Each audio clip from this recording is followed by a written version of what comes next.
Well, the landing was further down the coast. The idea, it was the Hamel actually, but the idea was for us to come off the assault craft and make our way round towards. We had to make our way behind the German lines towards Port-en-Bessin. On the way, I remember one of our troop brought in a Frenchman who had followed us up and who had knowledge of where the communication cable lay to German High Command. Anyway, we managed to dig it up, and they blew the cable up, which severed all communications with the Germans have with their outlying forces. We then went on and dug in on the hill near Port-en-Bessin, but unfortunately the 21st Panzer Division were nearby, and we got wind of the fact that they knew we were here and they were trying to catch up on us before we went into Port-en-Bessin. Our stay on the height should have been for about 4 hours, but after digging in and then resting for about an hour, we were back up on our feet, and my troop commander got us organised and we came down into the town. On the way we were met by a gendarme, and our old troop commander, he didn't trust him. He thought he might lead us into the enemy lines, but actually he was a very good fellow, and he had an award for helping us after the war ended. But we made our way down here, and the Germans were entrenched either side of the port.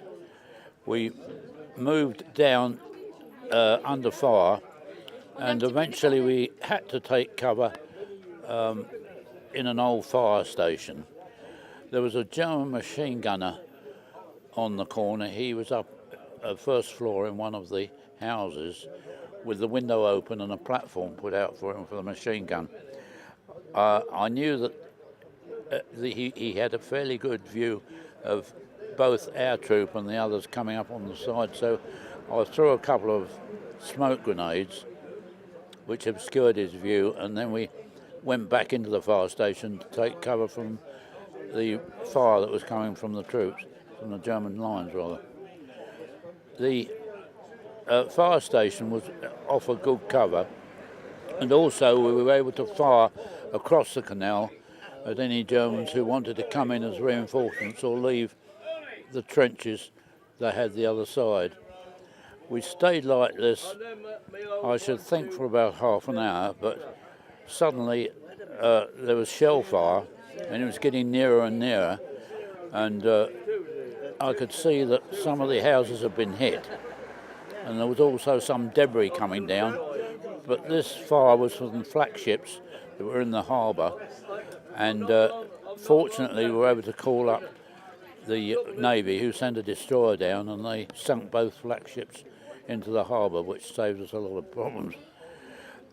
After that, we made our way through and joined the other troop who was nearby to flush out the Germans who occupied the houses both sides of the canal. We stayed there for some time because of the blocking their advance, any advance they wanted to make from their positions on the height. And then we followed through onto, I think it was A Troop, who were starting to clear out the heights, the other side of the canal.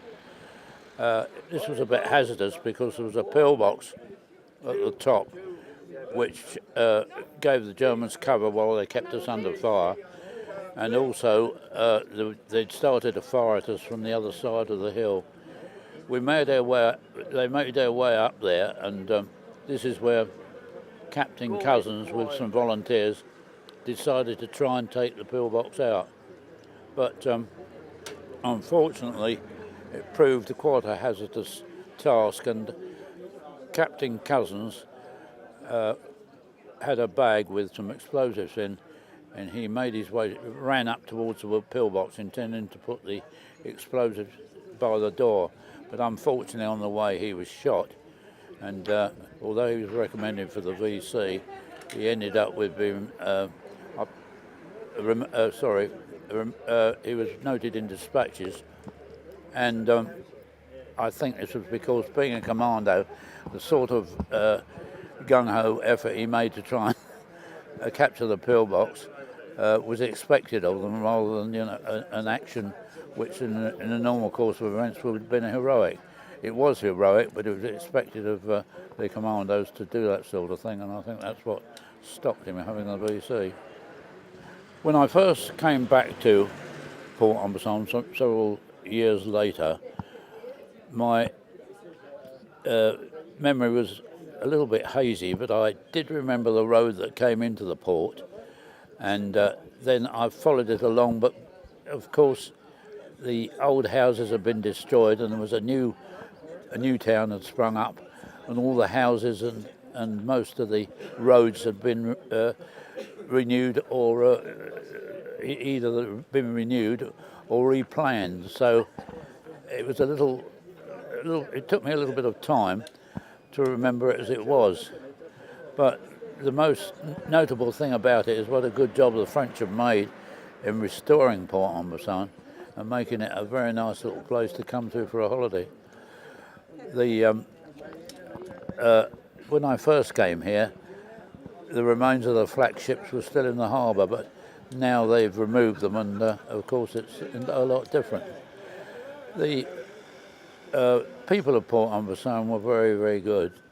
They looked after us, and they were very generous, and they contributed towards giving us awards for the action that we fought during the war.